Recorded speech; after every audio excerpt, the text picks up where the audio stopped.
Voilà, vous connaissez peut-être la parabole de l'insensé de Nietzsche, qu'on trouve dans un ouvrage de 1882 qui s'appelle Gai Savoir. Et c'est une histoire qui est intéressante. Donc je vais lire quelques passages de cette parabole qu'il raconte. N'avez-vous pas entendu parler de cet homme fou qui en plein jour allumait une lanterne et se mettait à courir sur la place publique en criant sans cesse « Je cherche Dieu, je cherche Dieu !» Comme il se trouvait là beaucoup de ceux qui ne croient pas en Dieu, son cri provoqua une grande hilarité. Bon, les gens y riaient, quoi.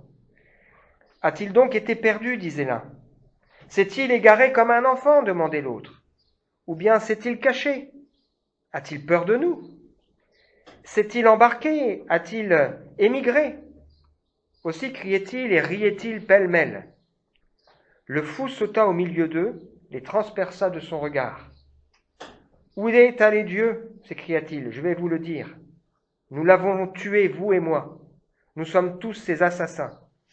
Et un petit peu plus loin, il dit, Dieu est mort, Dieu est mort. Et c'est nous qui l'avons tué. Alors je ne vais pas essayer ici d'expliquer la parabole de Nietzsche, mais c'est intéressant. Nietzsche essaye probablement de montrer ce qui est en train de se passer avec le fait qu'on a décidé d'éloigner Dieu. Alors c'était en 1882, imaginez ce qu'on pourrait écrire aujourd'hui. Et en voulant donner la suprématie à l'homme, et ça pose des questions sur quelles seront les règles morales, etc., etc. Le titre du message de ce matin, c'est que Dieu, bien sûr, n'est pas mort, et il n'est pas loin de chacun de nous. Dieu n'est pas mort, et il n'est pas loin de chacun de nous. C'est une affirmation forte et lourde de sens qu'on trouve dans le texte biblique qu'on va lire ensemble dans quelques instants. Une affirmation qui est à la fois rassurante pour celui qui a choisi de mettre sa confiance en Dieu. Dieu est là. Et à ce texte de la Bible qui nous invite à nous décharger sur lui de tous nos soucis, de tous nos fardeaux, parce que le Seigneur est proche. Et qui est inquiétante pour celui qui ne veut pas de Dieu. Vous savez que les gens disent parfois que Dieu, c'est une invention des hommes pour se rassurer. Mais on pourrait dire aussi que l'athéisme, c'est une invention des athées pour se rassurer concernant le fait qu'un jour, ils auront à comparaître devant Dieu. On va lire ensemble un texte ici qui est une perle dans le Nouveau Testament. Voilà pourquoi j'ai choisi cette image de ce diamant, de ce bijou à multiples facettes, et en même temps qui est une clé pour nous aider. On est en train de poursuivre notre découverte de la manière dont les premiers disciples de Jésus ont vécu et partagé leur foi alors que Jésus est mort et monté au ciel. Des hommes bouleversés, certains de simples pécheurs, avec peu d'instruction, ou comme Paul plus instruit, mais qu'on reconnaît pour avoir été avec Jésus. Des gens qui ont bouleversé le monde. Alors le texte qu'on va lire, vous allez le voir, est vraiment très riche. C'est vraiment quelque chose d'important. Il nous montre en quelques versets qui est Dieu. Il nous montre en quelques versets qu'il est possible de le connaître et comment le connaître, qui répond à plein de questions fondamentales. D'où je viens, d'où vient la vie, pourquoi je suis sur terre et où je vais. Il nous montre en quelques instants que Dieu agit, ce qu'il attend de nous, qu'il n'est pas, comme certains le croient, des croyants qui pensent que Dieu a créé le monde et puis ensuite il est très loin des hommes. Non, Dieu est très proche de nous, il est proche de chacun de nous. Dénonce aussi bien des erreurs de la croyance fausse. Un texte qui donne des clés parce qu'il nous montre comment s'y prendre dans un contexte compliqué. On va ici lire un texte où Paul se rend seul à Athènes, il attend que ses amis le rejoignent. Et vous savez qu'Athènes a longtemps été perçue comme la ville la plus importante du monde. Alors, à cette époque, elle a commencé déjà à perdre de sa superbe, mais c'est quand même une ville foyer de la culture grecque, une ville importante. Et Paul n'est pas venu en touriste pour visiter les monuments grecs. Il est venu et là, il a envie de partager son espérance. Imaginez que demain, vous vous retrouviez à New Delhi, la capitale de l'Inde. Vous savez que l'Inde, c'est le pays aux 33 millions de dieux. Imaginez, ben, c'est ce que vit Paul là. Il se retrouve dans une ville où il y a des dieux partout. Et là, on pourrait se dire, mais en Inde, comment c'est possible d'aller partager l'évangile? Une ville où il y a 33 millions de dieux. Il y a des dieux de partout. Et pourtant, en Inde, il y a des chrétiens. Il y a 30 millions de chrétiens. C'est une minorité, c'est vrai. Ils sont persécutés, c'est vrai. Mais il y a des hommes et des femmes qui vivent leur foi, et c'est une église qui progresse en Inde. Alors on va lire ensemble ce qui se passe dans cette ville d'Athènes, marquée par différentes cultures. Actes chapitre 17, les versets 16 à 34. C'est un petit peu de temps pour Peter et Jennifer. Acte 17, versets 16 à 34. Pendant que Paul, donc, attendait que le rejoignent Silas et autres, attendait à Athènes, son esprit était profondément indigné à la vue de cette ville pleine d'idoles. Il s'entretenait donc dans la synagogue avec les Juifs et les non-Juifs qui craignaient Dieu, et chaque jour sur la place publique avec ceux qu'il rencontrait. Quelques philosophes, épicuriens et stoïciens se mirent à parler avec lui. Les uns disaient « Mais que veut ce discoureur » D'autres, parce qu'il annonçait Jésus et la résurrection, disaient « Il annonce des divinités étrangères ». Alors ils l'attrapèrent et le conduisirent à l'aéropage en disant « Pourrions-nous savoir quel est ce nouvel enseignement que tu apportes ? En effet, tu nous fais entendre des choses étranges. Nous voudrions donc savoir ce que cela veut dire. » Or, tous les Athéniens et les étrangers qui résidaient là ne passaient leur temps qu'à dire ou à écouter les dernières nouveautés. Paul, debout au milieu de l'aéropage, dit « Athéniens, je vous trouve à tout point de vue extrêmement religieux. En effet, en parcourant votre ville et en examinant les objets de votre culte, j'ai même trouvé un autel avec cette inscription à un Dieu inconnu. Celui que vous révérez sans le connaître, c'est celui que je vous annonce. Le Dieu qui a fait le monde et tout ce qui s'y trouve, et le Seigneur du ciel et de la terre. Il n'habite pas dans des temples faits par la main de l'homme. Il n'est pas servi par des mains humaines, comme s'il avait besoin de quoi que ce soit, lui qui donne à tous la vie, le souffle et toutes choses. Il a fait en sorte que tous les peuples, pourtant issus d'un seul homme, habitent sur toute la surface de la terre, et il a déterminé la durée des temps et les limites de leur habitation. Il a voulu qu'ils cherchent le Seigneur, qu'ils s'efforcent de le trouver en tâtonnant, bien qu'il ne soit pas loin de chacun de nous. En effet, c'est en lui que nous avons la vie, le mouvement et l'être, comme l'ont dit aussi quelques-uns de vos poètes, nous sommes aussi de sa race. Ainsi donc, puisque nous sommes de la race de Dieu, nous ne devons pas croire que la divinité ressemble à de l'or, à de l'argent ou à de la pierre sculptée par l'art et l'imagination de l'être humain. Sans tenir compte des temps d'ignorance, Dieu annonce maintenant à tous les êtres humains, partout où ils se trouvent, qu'ils doivent changer d'attitude, parce qu'il a fixé un jour où il jugera le monde avec justice par l'homme qu'il a désigné. Il en a donné à tous une preuve certaine en le ressuscitant. Lorsqu'ils entendirent parler de la résurrection des morts, les uns se moquèrent et les autres dirent « Nous t'entendrons là-dessus une autre fois. » Paul se retira du milieu d'eux. Quelques-uns, cependant, se joignirent à lui et crurent. Parmi eux figurait Denis l'Aéropagite, une femme du nom de Damaris, et d'autres avec eux. Alors, quelques éléments de contexte. On voit que Paul se trouve dans une ville où les gens sont avides de nouveautés, de choses nouvelles, de choses qui valaient, voilà. Et on découvre qu'il y a une forme de foi qui ressemble beaucoup plus à de la crédulité. Et qu'est-ce qui caractérise cette foi crédule? C'est la peur. Ils se font toutes sortes de dieux pour se rassurer, pour essayer de tranquilliser, de calmer les dieux capricieux pour que surtout il ne leur arrive pas de problème. Et comme ils ont peur d'en oublier un, ils ont même créé un autel qu'ils appellent un dieu inconnu. Il y a dans cette ville des gens qui sont marqués par Épicure, hein, donc les épicuriens, c'est 3 siècles avant Jésus-Christ, ils croient que les dieux existent mais qu'ils n'interviennent pas dans les actions des hommes.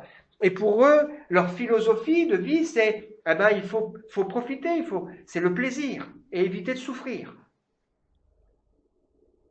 Il y a aussi aujourd'hui des gens qui se disent avec fierté, moi je suis un épicurien. Et puis il y a aussi là autour des stoïciens qui sont des disciples d'un homme qui s'appelle Xénon, qui est à peu près 3 siècles aussi avant Jésus-Christ, et qui eux sont théistes, c'est-à-dire ils croient que Dieu est en tout, mais on ne peut pas rentrer en contact avec lui. Et eux, ils ont une autre manière de voir la vie. Ils disent plutôt qu'il faut faire preuve de sagesse et il faut être fort. Il faut rester stoïque. Il faut rester stoïque, il faut être fort pour affronter les événements. Les événements mauvais ne sont pas forcément mauvais, les événements bons ne sont pas forcément bons, il faut être fort, il faut réfléchir. Et j'ai l'impression quand même, quand on regarde autour de nous, on retrouve beaucoup de gens qui peuvent ressembler soit aux épicuriens, soit aux stoïciens. Donc Paul, il regarde, il observe, il cherche à comprendre comment les gens fonctionnent. Et ce qui m'a vraiment fait réfléchir, c'est de voir que quand il observe tout ça, il est irrité dans son cœur, mais ça ne va pas transparaître dans sa manière de partager l'évangile. Et ça déjà, ça nous amène à réfléchir à comment regardons-nous notre monde, notre ville et ceux qui sont autour de nous. On peut simplement regarder en disant « Ah, c'est chouette, c'est beau, il y a de l'archéologie, tout ça », mais est-ce qu'on voit derrière ce que ça représente ? Jésus, lorsqu'il voyait la ville de Jérusalem, il était bouleversé dans son cœur parce qu'il se disait « C'est une ville qui tue les prophètes, qui tue ceux qui lui sont envoyés. » Il dit « Mais combien de fois Dieu a voulu rassembler dans cette ville ses enfants comme une poule veut rassembler ses poussins sous ses ailes pour en prendre soin, ils n'ont pas voulu. » Il voit des villes comme Chorazin, Bethsaïda, et il voit ces villes et il dit « Mais c'est terrible dans ces villes parce qu'elles seront traitées sévèrement. » Pourtant, dans ces villes, on n'a pas persécuté Jésus. À Bethsaïda et à Chorazin, on n'a pas persécuté Jésus. Il a fait des miracles, il a agi, et en fait, ce qui rend triste le Seigneur, c'est que les gens là, ils ont été froids et indifférents. Il sera touché pour la ville de Capernaum, cette ville dans laquelle il avait fait un peu son quartier général, le lieu où il passe, parce que pareil, dans cette ville, il n'a pas été persécuté. Mais les gens, ils sont froids. Jésus observe la foule et se dit, mais tous ces gens-là, sont comme des brebis qui n'ont pas de berger, ils n'ont aucun but, aucun sens dans leur vie. Et il dit, priez le maître d'envoyer des ouvriers dans la moisson. Le regard qu'on porte, ou l'absence de regard, va conduire à l'action ou à l'inaction. Est-ce que quand je vois autour de moi, dans mon cœur, ça me fait quelque chose? Moi, ça me fait quelque chose quand je vois des gens qui sont indifférents à Dieu. Franchement, quand je vois au Café Change, j'ai hier encore un monsieur qui est venu, il m'a dit, il est rentré, on a parlé, il m'a dit, c'est sympa le contexte, je vais réfléchir, je reviendrai. Le problème, au fond, dans cette ville, c'est que les gens n'ont pas soif. Il y a plein de gens qui me disent, ouais, c'est sympa. Le jour où ils auront soif, ils viendront. Quelqu'un me disait, il faut qu'on attend la claque. Les gens, ils sont comme ça, attends qu'ils vivent une claque. Et c'est vrai que des fois, il faut attendre la claque pour que les gens, ils acceptent de se dire, bon là, j'ai besoin de Dieu quand même. Alors, on va, à travers ce texte très fort, réfléchir à 3 choses. Comment Paul s'y prend pour amener ces gens à reconnaître l'existence de Dieu. Il leur dit, je vous révèle ce Dieu inconnu. Et il prend ce principe très simple de la causalité. Si les choses existent, c'est parce qu'il y a une raison. Et il dit, voilà, les cieux et la terre existent parce qu'il y a une raison. C'est ce qu'on a lu depuis le début de ce culte. Les cieux racontent la gloire de Dieu. Chaque chose, chaque action, chaque vie a une cause. Et il y a donc un créateur. L'ordre de la création, la complexité, la beauté de la nature, le fait que l'univers s'étend, que dans l'infiniment grand comme dans l'infiniment petit, c'est extraordinaire. Le fait qu'il y a des lois qui régissent tout ça et qui fait qu'on peut étudier, qu'on peut essayer de comprendre. Tout ça, ça nous parle d'un grand architecte, d'un grand ingénieur. Et les gens s'émerveillent devant la nature et on peut se servir de ça pour leur dire, tu t'émerveilles parce que tu vois combien c'est beau, il y a quelqu'un qui a créé ça. La science peut expliquer éventuellement le comment, elle n'expliquera pas le pourquoi. La philosophie essaye vainement de trouver un sens. Mais la foi, elle nous explique pourquoi, elle nous explique comment, et elle nous explique vers quel but. Les épicuriens sont matérialistes, mais ils ne savent pas expliquer ces choses. Et Paul va expliquer non seulement qu'il y a ce Dieu qui existe, mais il va expliquer qu'il est possible d'entrer en contact avec lui. Les Grecs de l'époque croyaient en l'immortalité, mais pas en la résurrection. Ils pensaient que Dieu est un Dieu distant. Et le christianisme, c'est cette révélation que Dieu est proche. Il est proche de chacun de nous. Mais il veut qu'on le cherche. Il veut qu'on le cherche en tâtonnant. La deuxième chose que Paul va amener ces gens, il va amener ces gens à considérer la nature de Dieu. Il va leur dire, voilà, il est créateur, il se fatigue point, il crée avec puissance. Plusieurs textes de la Bible vont dans ce sens, les trônes, les choses visibles, les choses invisibles, tout ça c'est Dieu qui a créé, parce que pour qu'une chose existe, il faut bien un créateur. Mais il montre aussi que Dieu est souverain. La terre appartient à Dieu, c'est lui qui fixe les limites. Et il est important pour nous d'avoir cette compréhension et cette conviction que oui, Dieu est souverain, son règne domine sur toute chose. Nebuchadnezzar, lorsqu'il a été touché, dans le livre de Daniel, il dira « Je bénis le Très-Haut, j'ai loué et glorifié celui qui vit éternellement, celui dont la domination est éternelle, dont le règne subsiste de génération en génération. Tous les habitants de la terre ne sont à ses yeux que néant. Il a joui comme il lui plaît avec l'armée des cieux et avec les habitants de la terre. Il n'y a personne qui résiste à sa main et qui puisse lui dire « Que fais-tu » Nous avons lu tout à l'heure, ou j'ai lu tout à l'heure, le psaume 139. « Où fuirais-je loin de ta face ?» C'est impossible de fuir Dieu. Qu'on le veuille ou non, un jour nous comparaîtrons devant lui. Donc il révèle un Dieu créateur, un Dieu souverain, il révèle aussi un Dieu infini. L'être humain voudrait pouvoir limiter Dieu, le représenter pour quelque part se l'apprivoiser. C'est pour ça qu'on a tellement ce besoin de se faire des autels, de se faire des représentations. Mais Dieu est infini. Mais sa volonté, c'est qu'on le connaisse. Et ce texte fort, cette prière de Jésus, la vie éternelle, c'est qu'il te connaisse. Ça veut dire qu'on aura besoin de toute l'éternité pour découvrir pleinement qui est Dieu. Non pas parce que Dieu est insaisissable dans le sens qu'il change tout le temps, il est immuable, il ne change pas. Mais dans le sens qu'il est tellement grand, tellement parfait, qu'il est impossible pour notre esprit limité de pleinement découvrir qui est Dieu. Il est un Dieu souverain, il est un Dieu créateur, il est un Dieu infini et il est un Dieu qui donne. Il donne la vie, le mouvement et l'être. Tout est fait par lui, en lui et pour lui. Il fait lever le soleil sur les méchants et sur les bons. Il soutient toutes choses par sa parole puissante. Et aujourd'hui, quand on voit le monde qui est détraqué, les gens ils disent « Ah, mais Dieu, Dieu !» Mais si Dieu est vraiment celui que la Bible révèle, et il l'est, c'est normal qu'à un moment donné, il veut nous envoyer cette claque dont on parlait tout à l'heure pour qu'à un moment donné, on se dise « Mais il y a quelque chose qui ne va plus !» Un peu comme cette histoire qu'on a lue avec Gédéon. Si Dieu laisse les gens qui s'éloignent de lui, qui vivent n'importe comment, et puis qu'il les laisse être heureux et sans problème jusqu'au jour où ils vont paraître devant lui, on va dire, mais on n'avait pas compris. Mais heureusement que dans la vie, il y a des choses compliquées qui arrivent et qui nous montrent que il y a quelque chose qui ne va plus. Un Dieu qui contrôle. Les Grecs croyaient qu'ils étaient supérieurs aux autres nations.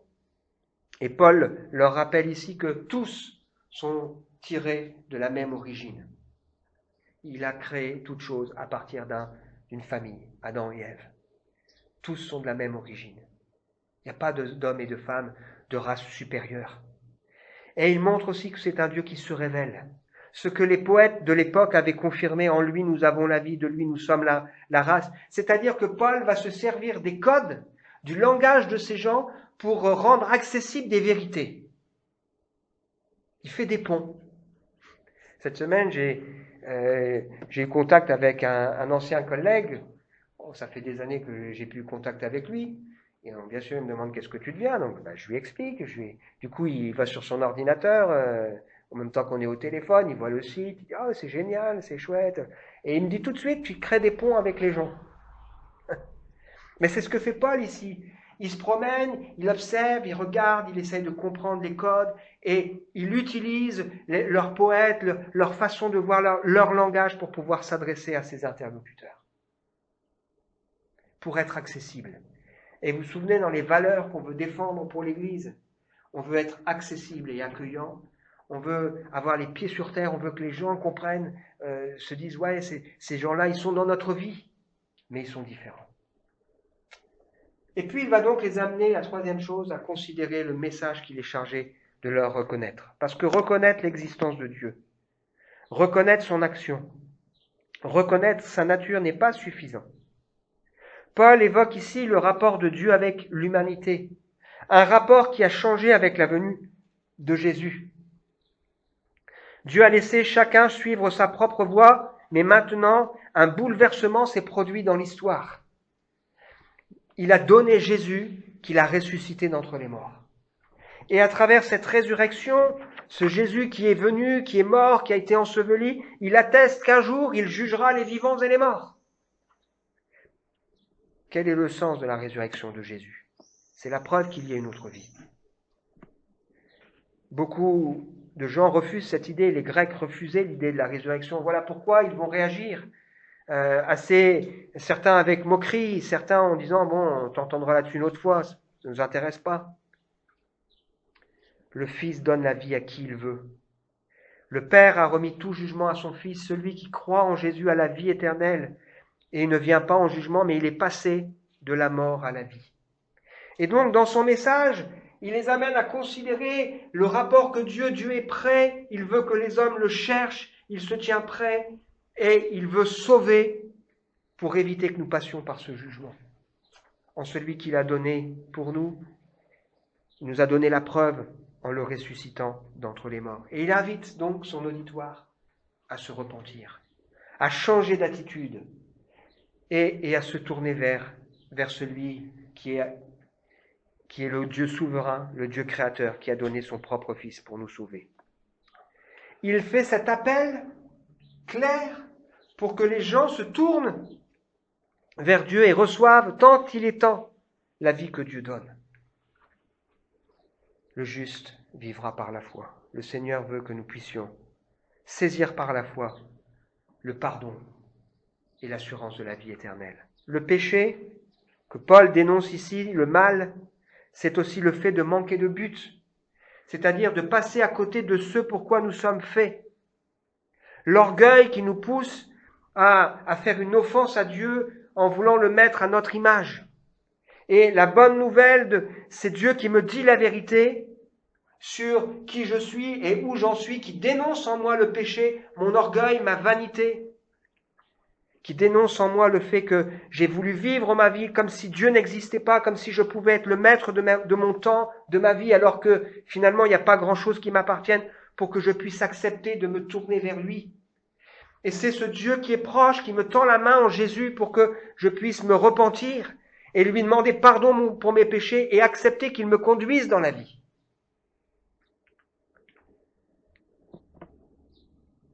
On raconte l'histoire d'un homme qui s'appelle Blondin, donc qui a vécu il y a 2 siècles, qui était un homme qui marchait sur un fil, qui était vraiment talentueux.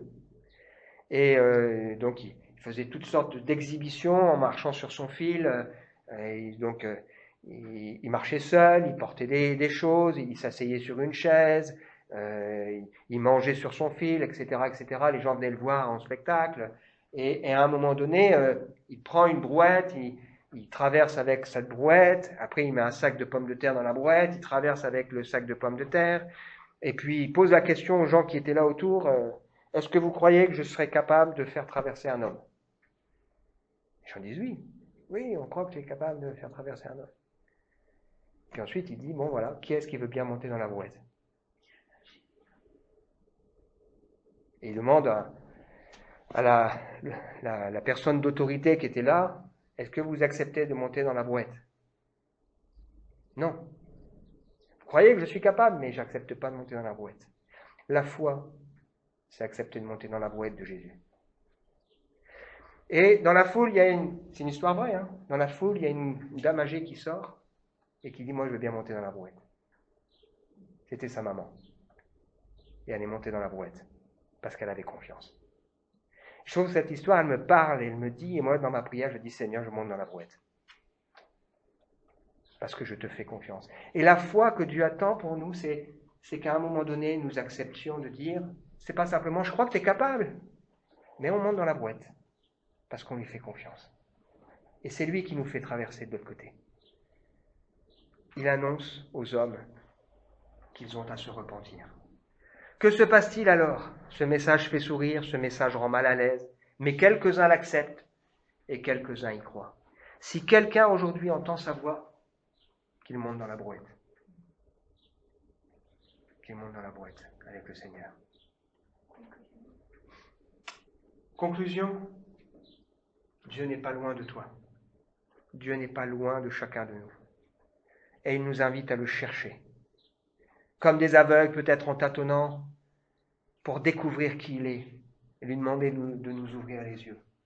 Il n'est pas servi par des mains humaines. Croyez que quand on pêche, on enlève quelque chose à la gloire de Dieu? Rien. Vous croyez que quand on fait le bien, on ajoute quelque chose à la gloire de Dieu? Mais non, rien. Dieu est glorieux. Il est glorieux. On peut l'offenser, oui, d'accord. Mais il restera Dieu, immuable, glorieux, puissant, qui fait ce qu'il veut, comme il veut, avec qui il veut. On peut crier, on peut lever le poing, on peut refuser d'écouter. On n'enlèvera rien à Dieu. On n'enlèvera rien à son amour. On n'enlèvera rien à sa miséricorde, on n'enlèvera rien à sa bonté. On peut à un moment donné user de sa patience, qui fait qu'à un moment donné, il dit c'est fini, stop. Qui est Dieu pour nous? Que représente Jésus-Christ? Reconnaître son existence. Dire Jésus est mort pour mes péchés, ça ne suffit pas si on ne veut pas monter dans la brouette.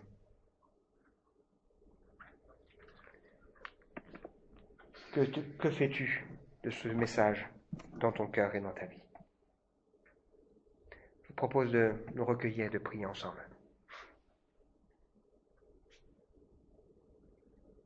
Merci Seigneur pour ce texte extraordinaire que nous avons partagé, et puis tout ce que nous avons aussi reçu, vécu depuis ce matin à travers les lectures de ces textes. On parle de la nature, les lectures et les prières, ce temps aussi de partage de la scène. Seigneur, nous voulons réaliser que tu es là autour de nous. Rien n'échappe à ton regard. Nous voulons réaliser que tu veux qu'on te cherche, parce que tu veux te révéler. Merci pour le jour où j'ai senti, Seigneur, dans mon cœur que, effectivement, tu m'appelais. Tu voulais que je lâche prise et que je monte dans cette brouette. Chaque jour de ma vie, Seigneur, je veux accepter de te suivre et de te faire confiance. Oui, des fois, on a peur, mais on veut lâcher prise et nous tourner vers toi. Seigneur, aie pitié de chacun d'entre nous. Amen.